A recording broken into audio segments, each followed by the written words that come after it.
Stephanie, I have a little bio about Stephanie so I can kind of introduce her. So after studying human psychology for more than a decade and building her business from scratch to walk away from her job in less than 5 months, she has worked with more than 2,500 companies and is dedicated to helping small business owners understand how to create their greatest impact. Using the violin to tap into the human subconscious, Stephanie breaks down the psychology behind sales, marketing, and people management to simplify implementation and accelerate growth.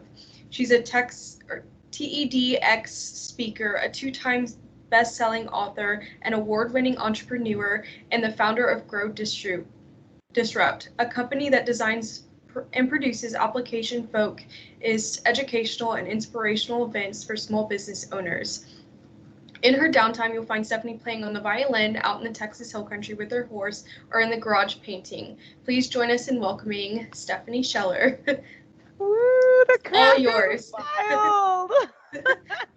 It's so much more exciting when you're in person and people are actually clapping. Otherwise, it's kind of a weird, please join us in welcoming. Then there's this quiet moment. But hey, guys, I'm very excited. This is some of you guys, I think Susan probably saw the email I sent out to my list this yesterday, actually.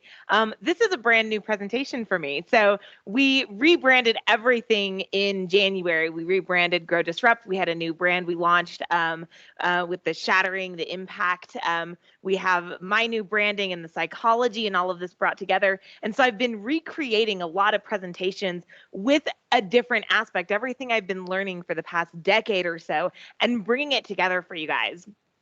I think I'm going to go ahead and do a screen share because I've got some points, but I'm going to go back and forth between the screen share and not, primarily because, well, I'm going to try to. I'm not phenomenal at Teams, so sorry in advance, because I guarantee I'm going to screw this up at some point.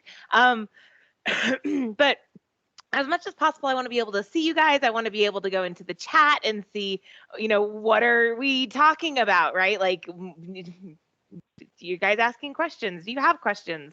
Are you just sitting zombified on the other side of the couch? If you're not sitting zombified, do me a favor. And while I can see the chat, drop into the chat just something. Just say hi. How's it going? I'm here, not a zombie. I'm breathing. I just something that helps me know you guys are here with me. And then we're going to dig into the psychology of prospecting today. So while we are dropping all of that in the chat, hopefully, I'm going to try and go full screen here. All right. So hopefully y'all can see my screen. This is the psychology of prospecting. My goal is to help you guys understand if we can dig into the brains, right? Not in a, again, I'm really big on the zombie thing. I don't even like zombies. Don't know what's up with that. But if we can dig into how people think and what they need to feel comfortable, we create the opportunity to really, really accelerate our prospecting, our sales, all of this stuff. Psychology is the basis of business. It's the basis of marketing. If you think about what marketing is, it's understanding how to get someone excited about taking action and buying from you, right? Well, how do you get someone excited? You have to understand what excites them. That's psychology.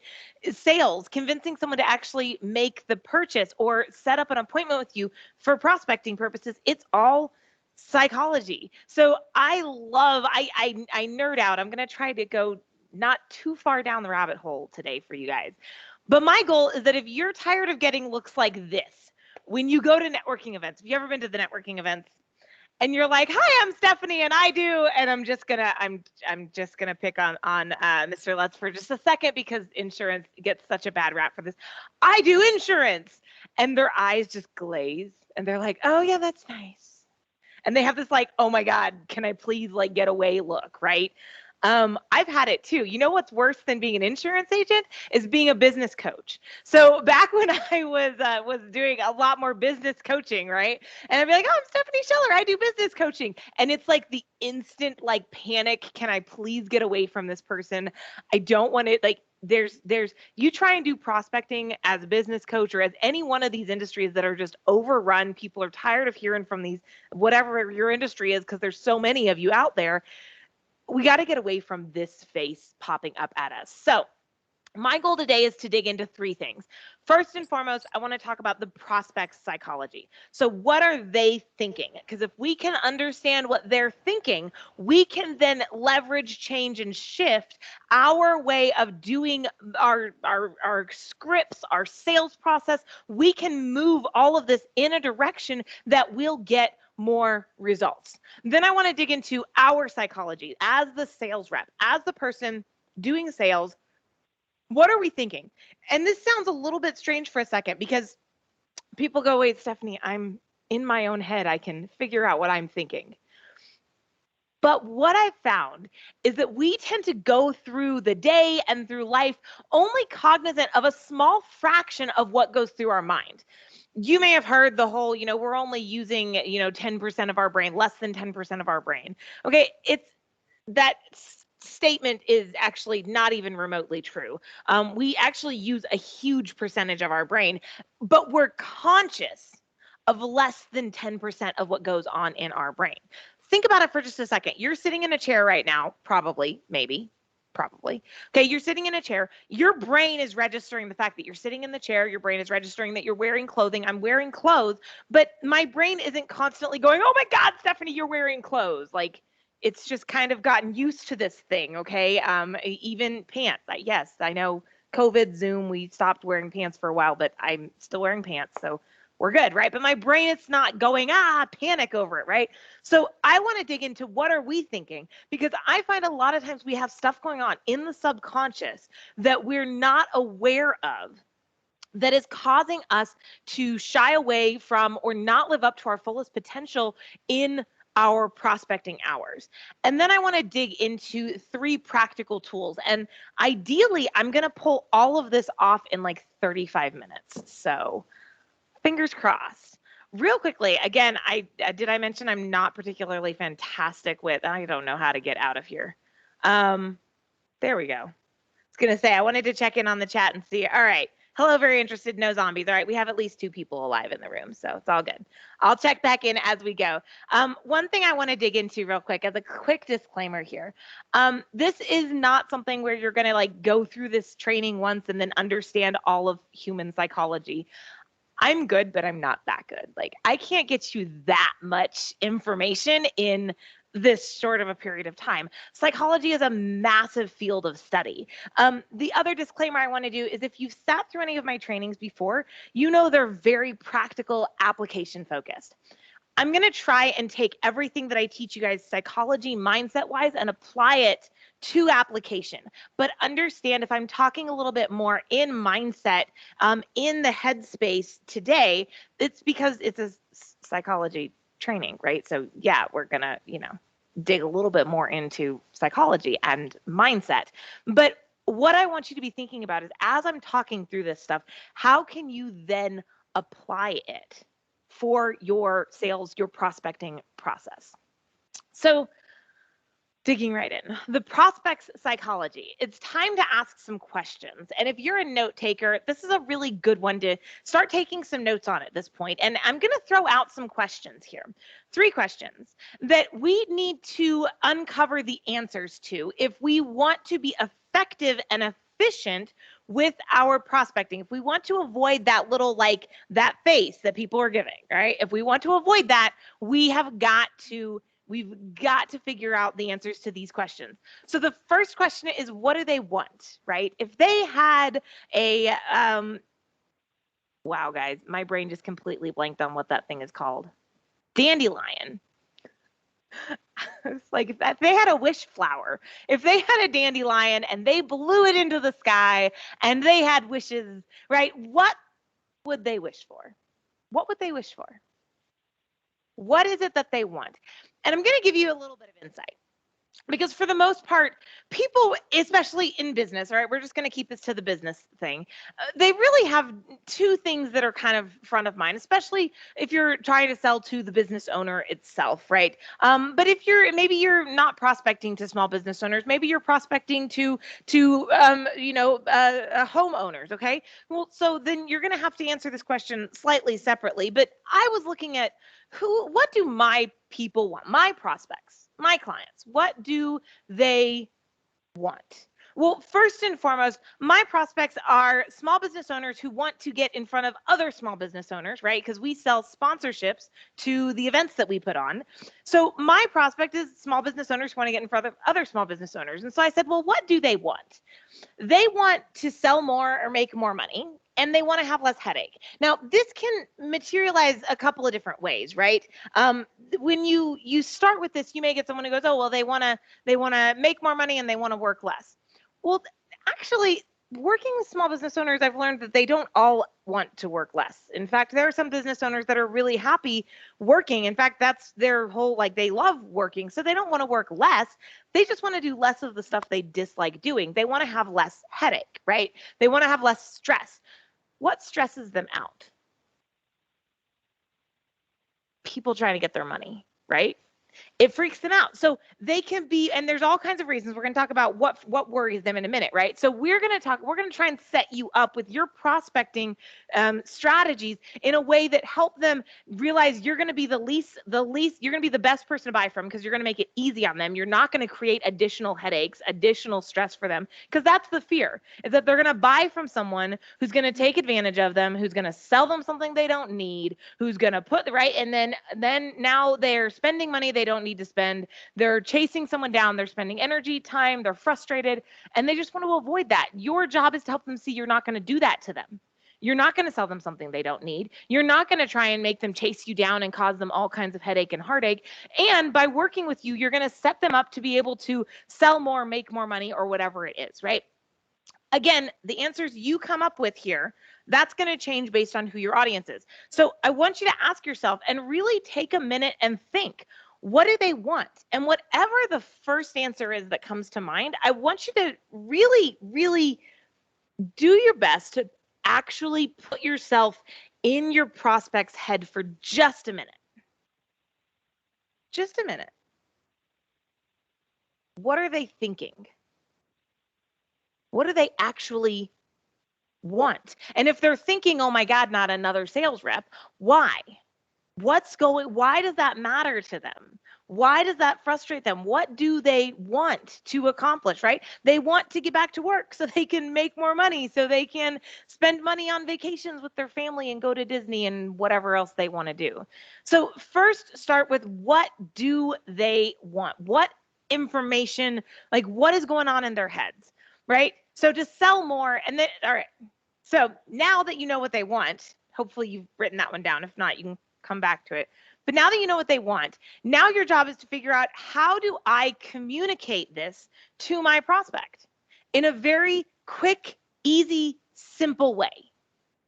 How do I communicate this to my prospect in a very quick, easy, simple way, right? So you could add a really simple line in the middle of your prospecting. When you're going out, you're doing your outreach, you're making calls, you're setting appointments, you're doing networking.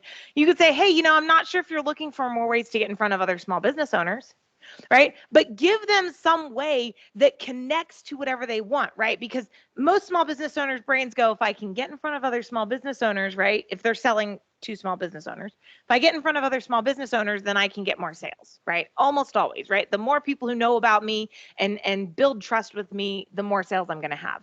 So I'm answering very quickly one of their desires, which is to sell more or make more money, by saying, if you want to get in front of more small business owners, right?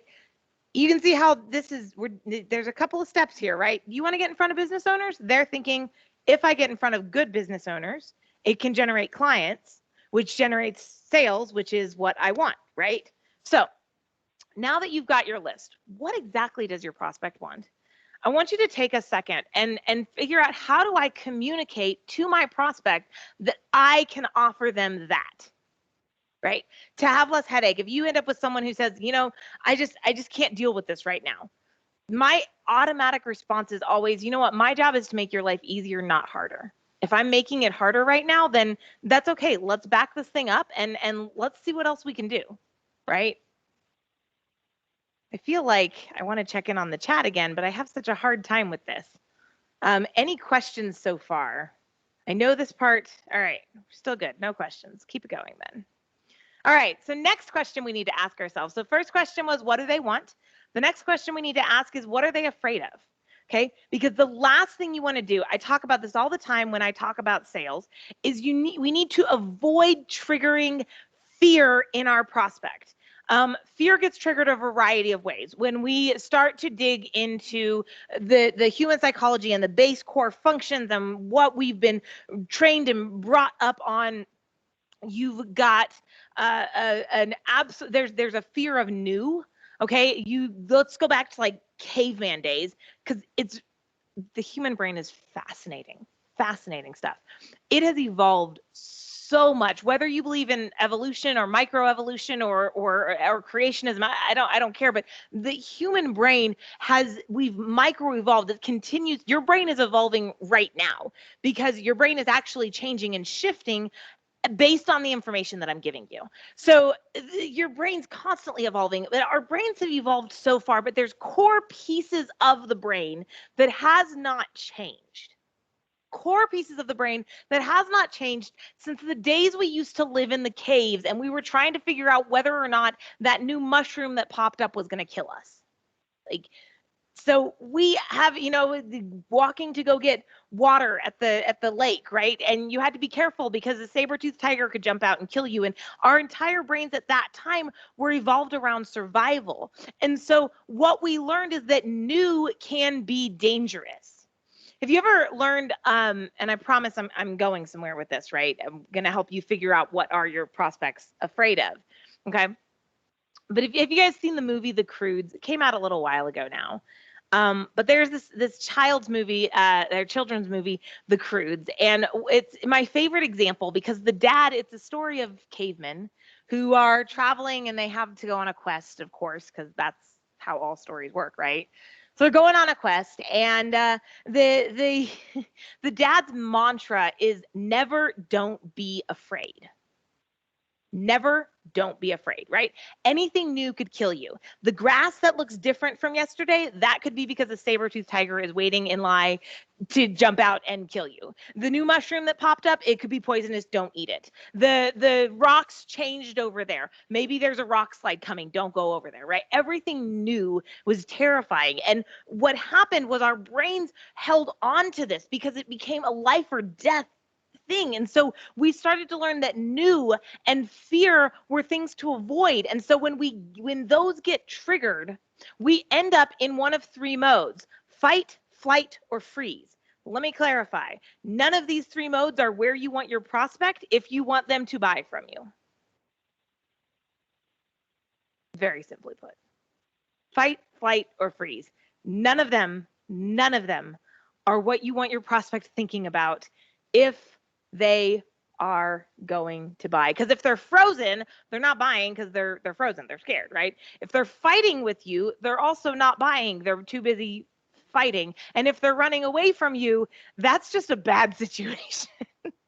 Chasing hey, come back, I want to sell. No, let's avoid that one. So it's important that we figure out what are they afraid of, because if we can figure out what they're afraid of, we can avoid triggering fight, flight, or freeze. So a few things that they automatically not automatically get afraid of, but we automatically have some trepidation about, right? Is being taken advantage of. This is a big one. Being taken advantage of, making a buying decision. I'm going to go back to the other slide in a second for those of you guys who are panicking, thinking I missed something. I just moved on too soon. So we have this fear of, am I going to get taken advantage of? Am I going to spend money I don't need to spend? Is a better opportunity going to come up tomorrow that I would prefer I had the money that I spent on whatever this thing was today for, right? So there's all kinds of things going through our heads consciously and subconsciously as far as what we are afraid of. So there's a few things we can do that will help build trust. The first key, though, is to identify what is my prospect most often afraid of. Because if you can identify, my prospect is afraid of getting taken advantage of. My prospect is afraid they'll buy from me and then not have the money to buy something that they need tomorrow. My prospect is afraid they'll buy from me and then a better opportunity will come by tomorrow. My prospect is afraid, what are you listing out? What is your prospect worried about? They're afraid their house is going to fall over. They're afraid that when something happens that you're not going to be there to take care of them. What is your prospect afraid of? And then one of the most important things you can do is build trust with them. Because if I look you in the eyes and I'm like, you can trust me, and that's it. How many of you guys actually trust me at that point? Yeah, this is a go into the chat moment and be like, not really, Steph. Like, you can be honest, okay? I'm not going to take it personally. You don't trust me just because I told you to trust me. Because guess who else tells you to trust them? Robbers, thieves, bad guys. Like, come on. Look at every single bad guy out there who's trying to manipulate the hero into joining him. Come on. They're all starting with, you can trust me. I'm on your side, right? Actions speak louder than words. So there's really important things you can do that will actually build trust with your prospect. One idea that I love giving out and sharing is this concept of a trust bank. So if you were to imagine, I just noticed that picture has like euros and stuff on it. That's hilarious. I didn't notice that when I grabbed it. I would have probably made my own picture with maybe American coins. Regardless. So what I tell everyone to picture is everyone's walking around. When you first meet your prospect, they are holding what we call the trust bank. And everything you do is either going to make a deposit into the trust bank or take something out of the trust bank. Again, this matters because if they're afraid of something and you tell them that's not a big deal, they need to trust you, right? They have to actually be able to believe you, trust you in order to feel comfortable taking your word for it. So everything you do is either adding stuff to the trust bank or taking stuff out of the trust bank, depositing or withdrawing for my RBFCU, right? Randolph Brooks. Okay, they're either depositing or they're taking out. Everything you do, showing up on time, listening to them, paying attention to what they say, asking questions, caring about what they have to say. All of these things are depositing in. Not sending the email that you said you would send them on time, withdrawal. Showing up late for your sales appointment, withdrawal. There's a big old no soliciting. Yes, that means you sign on the door and you knock and you walk in anyhow. Withdrawal. Right? Every time you do something that goes, and here's the challenging part. You don't know everything that's going to withdraw from their trust bank. It's impossible because their trust bank is built and based on their past experiences. So maybe they got taken for a ride by some person with curly hair, and so now they don't trust curly-haired salespeople. There's nothing I can do about that, right? I walked in, I've got curly hair, withdraw from the trust bank, and I didn't say a freaking word. Okay, there's so much you don't have control over. So what I tell people is the things you do have control over, show up, do those, dress to your profession. If you're trying to say that you're a plumber, but you show up in a suit and coat, right? Like with the tux with the long coattails, really, how many people are going to believe that? It's not going to happen. Simultaneously, if I show up and I say, you know, I'm a business professional and I'm wearing a ratty, greasy old t-shirt, torn up knees and jeans and tennis shoes that you can see my toes through, how many of you guys think that I'm actually like any good at what I do? Right? So dress to your profession, show up on time. Listen, I will tell you guys, it's really interesting to me, the number of appointments that I got as a salesperson because I called. When I was out prospecting, I would see there'd be a big no soliciting sign and I would call them anyhow. And I would say, I saw you had a no soliciting sign on your door. So I didn't want to come in without an appointment, but I'd love to come in and chat with you. And I got so many appointments because people were just straight up saying, no one ever actually does that. And I just thought, you know, if someone's actually going to listen to the sign, I should give them the time of day.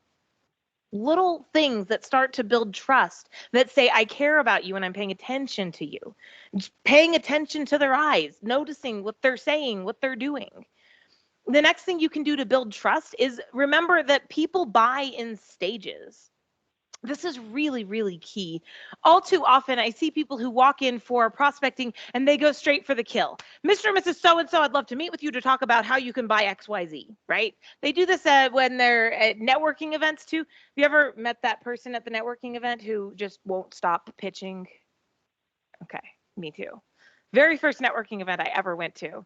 I ended up stuck in a corner with someone who would not leave me alone until I said, sure. And they ran out the door to go get their order form and I ran out the other door to get to my car. I mean, they happen. People go straight for the kill. Notice that you've got, when I say stage selling, by the way, this is not, oh, you've got to get them to buy a $10 sale, and then you're going to get them to buy $100, and then you're going to get them to buy a $10,000. Sometimes, especially if you're going for larger sales, you're going to need those. But I'm talking about sales from a psychological perspective. To me, the definition of a sale is anything that is an exchange of value between two individuals. Well, let me ask you this. Is time valuable? I can't see the chat. I just realized I'm waiting for someone to type yes in the chat, and then I can't see the chat. Okay. Is time valuable? Absolutely it is. Okay. Is attention valuable? Getting people's attention to where they're paying attention to your message, your marketing, is that valuable? Absolutely. If you can get them to pay attention to what you're saying and actually truly pay attention, you can probably give them the information they need to be able to make a decision. But you've got to get their attention first. So the first sale you have to make is getting their attention. When we think about this, our prospecting completely changes. Understand, we're doing this all under, let me build trust, right? Let me build trust so that you trust me, so that all the things you're afraid of, I can tell you aren't a big deal. First thing you do, get their attention. How are you going to do this in a way that's different and unique from the rest of your industry? What do? I know a guy that literally shows up in a banana yellow tux everywhere. His name is Jesse Cole. You can look him up. He's the yellow tux guy. He shows up in a yellow tux everywhere. He owns a baseball team, and he wears a yellow tux every single time. Out on the freaking pitcher's field, out on the pitcher's mound, he's out there in a yellow tux. It is attention grabbing. And when he walks in, you pay attention. So what are you doing to get your prospect's attention? Because all too often, we're all doing the exact same thing the next person is doing, and it's not getting us anywhere. Next up, earn some of their time. Once you have their attention, now you say, look, can I get 5 minutes with you? Then earn some more trust. Get them to share information with you. Information is valuable, yes or yes. Do we not pay for information all the time? If you have a college degree, you can say yes, because we all paid for information. Whether we're using that or not is completely irrelevant. But we paid for it. We're using that information. Or we paid for it. So that information was valuable. And then your fourth sale is actually getting the sale. But when you shift it and say, I'm no longer trying to just get straight to the sale, my first job is to get them to pay attention to me. My second job is to get them to give me some time. My third job is to get them to give me some trust, share information. And my fourth job is maybe to get the sale. It shifts the whole prospecting process.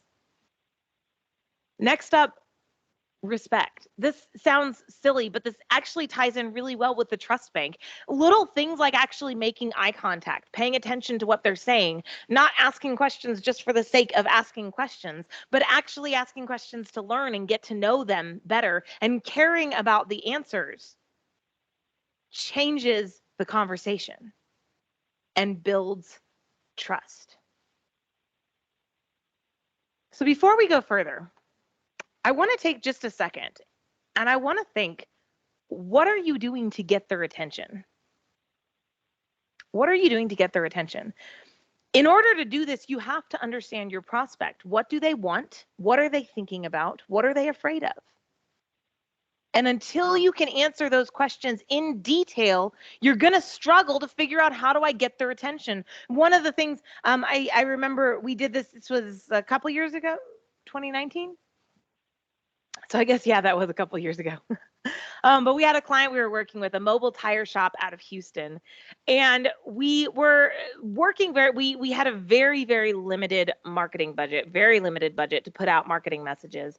And so we sat there and we said, okay, so how are we going to get people's attention? What are we going to do to get their attention? And so what we had to do was back it up. And instead of trying to say, okay, let's do something wild and crazy and outrageous to get their attention, is we said, okay, let's think about what they're already talking about. Okay, because you could find your yellow tux if that's what you want to do. My yellow tux is the violin. I show up almost not to networking events, but I show up very consistently with the violin, and it's very attention getting. Right? So my yellow tux is the violin. What is your yellow tux? What is it? But if you don't want to do something crazy, that's why I'll give you the Will story.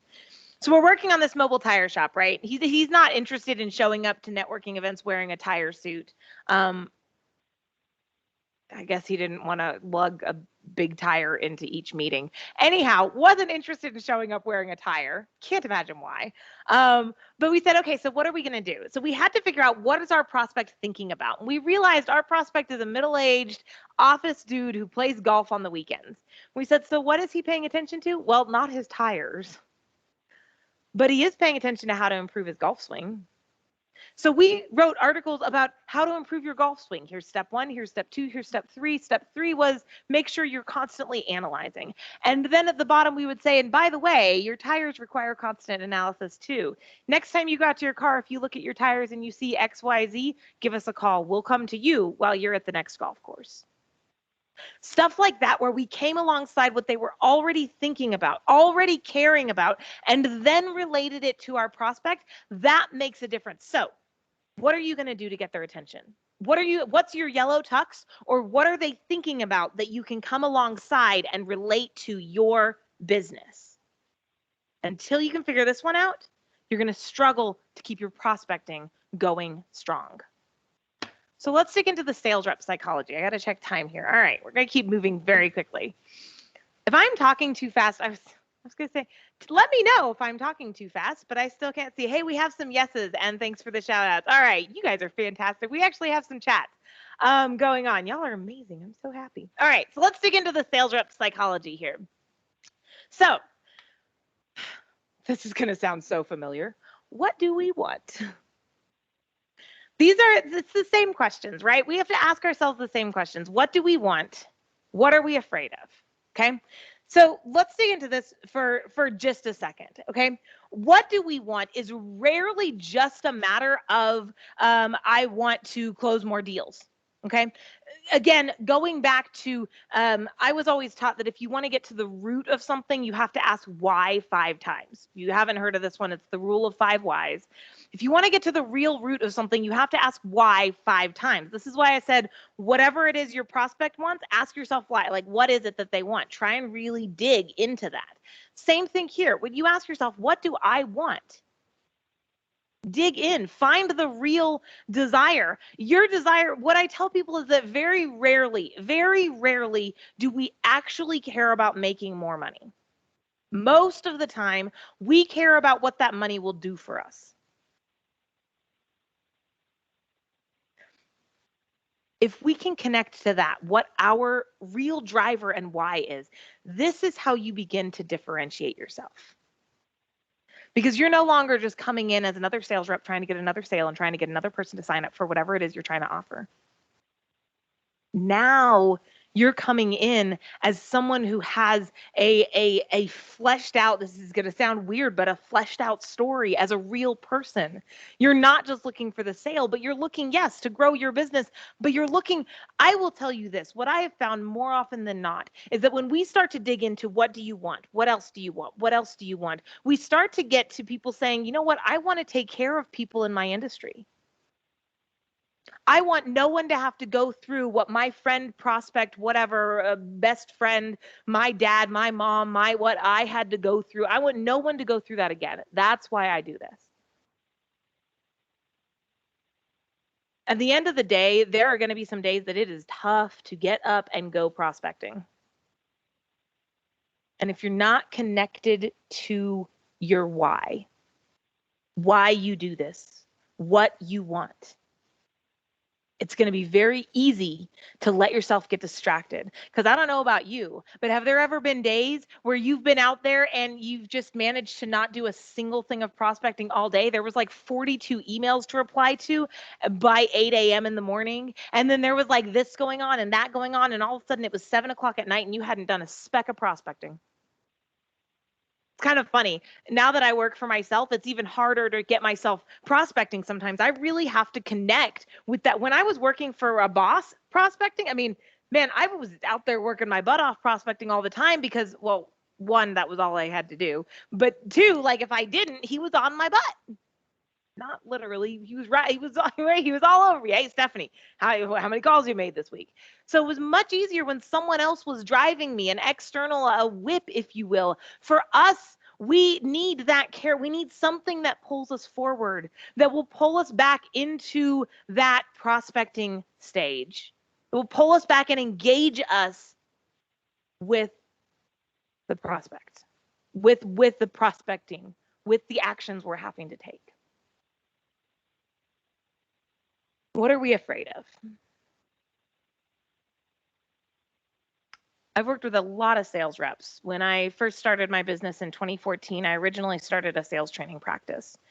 And in the next year and a half, we built it up. We were the largest, most active sales training practice in San Antonio, Texas, and in Austin too. So in pretty much central Texas. And I worked with a lot of sales reps who had a lot of excuses for why they couldn't get out and go prospecting. And a lot of times those excuses were exactly that. Excuses. So what I want you to dig into is, what exactly are we afraid of? And once again, rule of 5 whys. The first answer you get is rarely the real answer. See, a lot of times people say, well, I just don't like being told no. Well, that's not the real answer. Why don't you like being told no? What is it you're afraid is going to happen if someone tells you no? Like, are you afraid that your face is going to melt? Are you afraid that like it's an arrow to the heart and you're going to just keel over and die? Like, these are ridiculous scenarios. We all know it. Someone says no, your face doesn't like melt. Okay. Not physically. You don't die. But there's other things going on, and our job is to dig into that. Let's see, what did I do? There we go.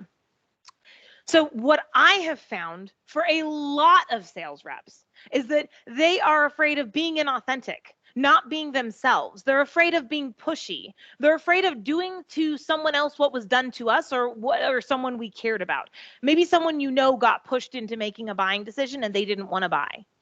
And you don't want to do that to someone else, or you've made a buying decision. And so now we're afraid that we're going to end up pushing someone else into this. And what happens is, because these fears are once again cycling in the subconscious of our brain, they're not coming up to the forefront. No one sits here and goes, well, okay, I say no one. Very few of us sit here and go, I don't want to make sales calls today because I'm afraid someone's going to say no. We don't sit here and go, I don't want to make sales calls because I'm afraid that I'm going to push someone into buying from me. That's not what crosses our mind. It's these subconscious thoughts and fears that circle in the background. And until you can understand what they are and begin to address them, pull them out and look at it. When you're making sales calls, are you being inauthentic to who you are? If you are, then your job is to adjust your sales process so that it becomes authentic to who you are. Adjust your sales scripts so that they are you. They feel like you. You're comfortable using them, until we can take these thoughts, these fears out of our head and start to address them, to analyze them. When you pull them out of your head and you put them on the carpet and you lay them out, they end up looking kind of silly in the light of day. It's kind of like the monster under the bed.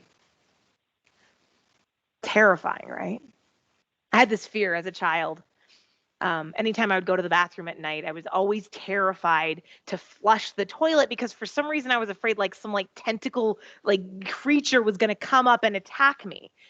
During the day in the light, never, ever, ever terrified. But I always remember I would be as far away as possible, and I would hit the thing, and then I would run back to bed as fast as I could and jump into bed. Just so scared. And in the light of day, it was such a silly scare, such a silly fear, but it was terrifying for me. Stupidest thing ever. Most of the time when we start to dig into our heads, we start to pull stuff out and look at it, we're like, yeah, it's not a really rational fear. But now you can start to address it. Why? Why does that worry you? What can you do about it? How can you make sure that you're not, for a long time when I was a sales rep, I hated making calls because I remembered my dad at dinner time every single day, the phone would ring. My dad would get up, and you got to understand, okay, my dad was a fighter pilot, and he's German, and he's tall, 6'3" or so. And so he would get up, and he would have the look on his face, right? And he would go, hello, right? And he always came back to the table just so frustrated that these telemarketers were ruining his dinner. And so for a long time, I was terrified of making sales calls because I was afraid I was ruining people's dinners. And you know what I realized was that when I make sales calls, if I make the call and just make it my goal is to have fun with whoever I talk to. My goal is to get a smile out of them, to have fun. Completely changes the conversation. My job is no longer to get to the prospect. It's just to have fun. And when I start having fun, they start having fun with me. And it makes making sales calls a lot more fun. Because now I'm not panicking and freaking out about how I have to get to that person. And as long as I'm focused on having fun, most of the people I talk to are having fun too, which means I'm not doing that thing, that tentacle monster from the toilet that scared me as a child. I'm not ruining someone's day. I'm able to be authentic to who I am. But you've got to take time and dig in. What am I afraid of?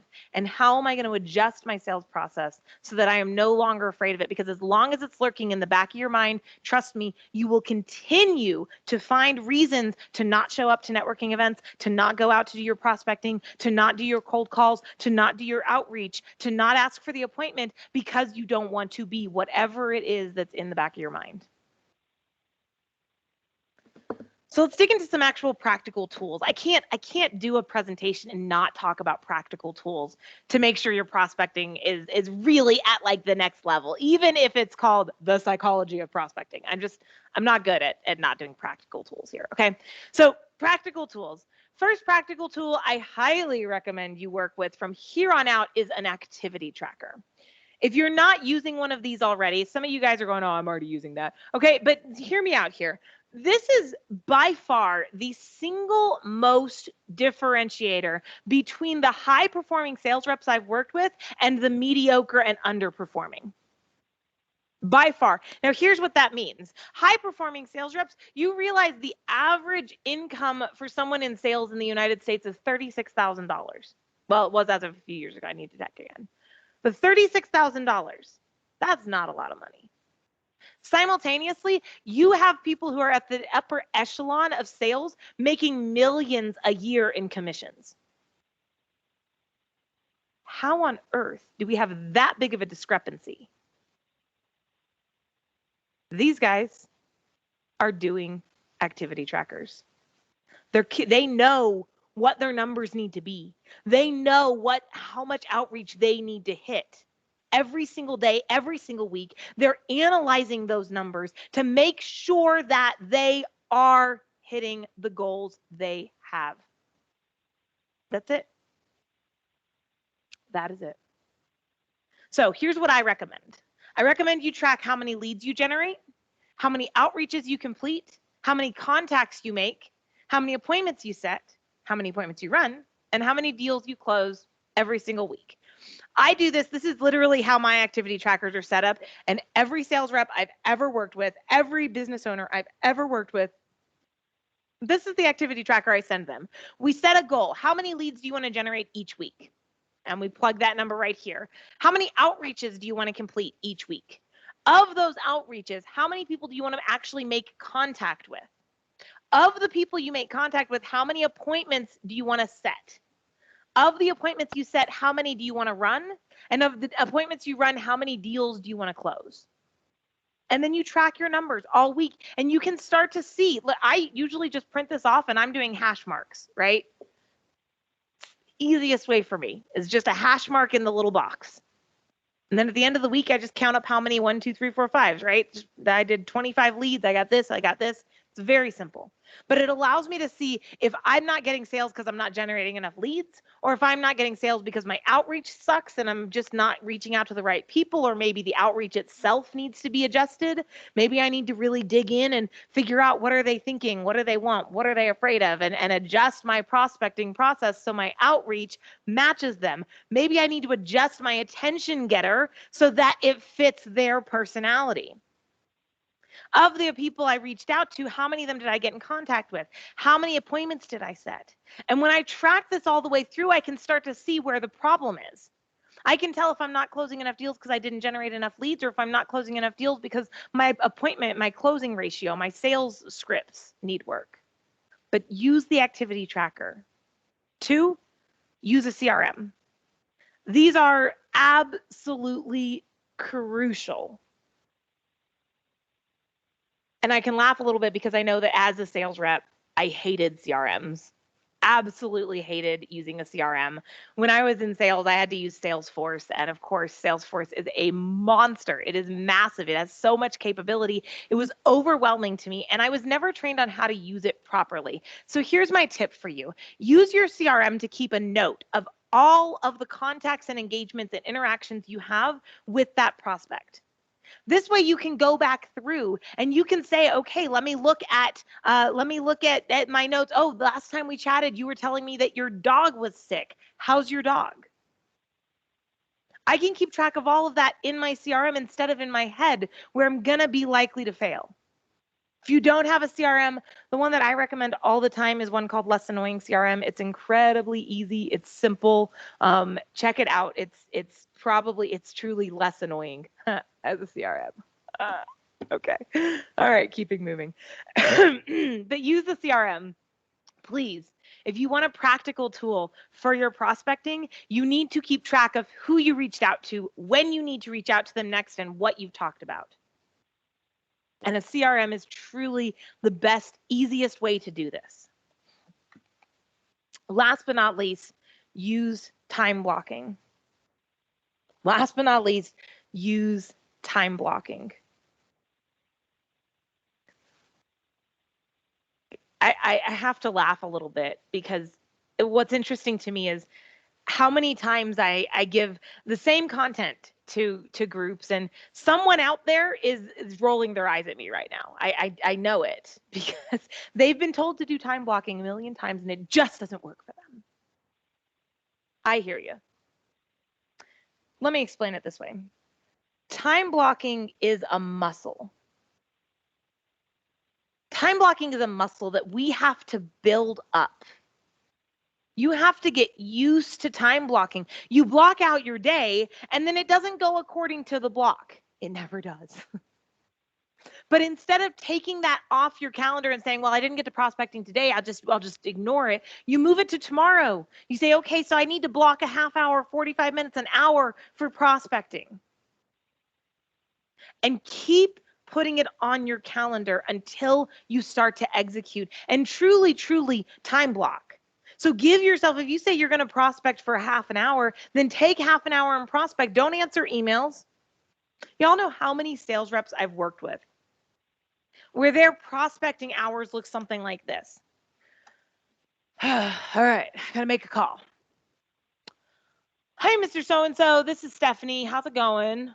Oh, you're busy right now? Okay, well, no worries. Well, why don't I give you a call this afternoon? We'll catch up then. Okay, good. Good to talk to you. All right, well, let me put some notes in my CRM real quick. I need a cup of coffee. Oh, I'm out of coffee. All right, I'm going to go get coffee. That is not prospecting. All right, focus. You can skip the coffee for half an hour. Skip the emails for half an hour. Skip Facebook for half an hour. Block a chunk of time. Tell your team, I am not to be disturbed unless it's fire. Hopefully you don't have a client named Fire who calls you all the time. Okay, but tell your team, I'm blocked. I'm focused. I'm doing one thing. Keep them short so that you can then move on to something else. But block your time out. Make a date with yourself. Trust me, when you were dating your spouse, if you hadn't actually shown up for your dates, do you think they would have stuck around? No, you have to actually make the date and then show up for the date. Here's what I'll promise you. If you are not making a date with yourself for prospecting for your business or for sales, your pipeline will dry up. Your business will begin to struggle. Just like your relationship would dry up, so too will your business. Everything we've talked about today is great. But one thing, the biggest takeaway I have for you guys is that you have got to take action on this. Theory, ideas, concepts, they're great, but they have to be applied. You have to take time. I have a handout for you guys, for those of you guys who want it, where we broke it down. It's very simple, but it will walk you through figuring out these questions and the answers to these questions. But you have to do it. Because the beautiful thing is when you take action, see, action simply stands for achieve considerable traction in objective nailing. Now, obviously, in normal speak, that would mean when you take action, you are able to move yourself forward to achieving your objectives, hitting your objectives on the head. But it had to say action, not action, no, actino. So, action, achieve considerable traction in objective nailing. When you're willing to take action to get stuff going, you can move your business forward so far. But as long as you're sitting around, as long as you're taking ideas and getting ideas, and they are great notes, and then they get buried in your desk and they are lost. As long as that's the mode, you're going to continue to struggle to get the business off the ground. To get your prospecting really growing, we've got to start taking action on the stuff we're learning. Otherwise, what is the point? But when you're willing to set the time aside, and I know it's not easy, guys. I'm a business owner too. I know it's not easy. But when you're willing to set the time aside, massive movement happens. Thank you guys so much. Oh, if you are interested in the resource, I will drop that in the chat real quick as well. But grab your phone, and if you guys could do me a favor and just do it now, because what happens is we go to do it later and then we forget.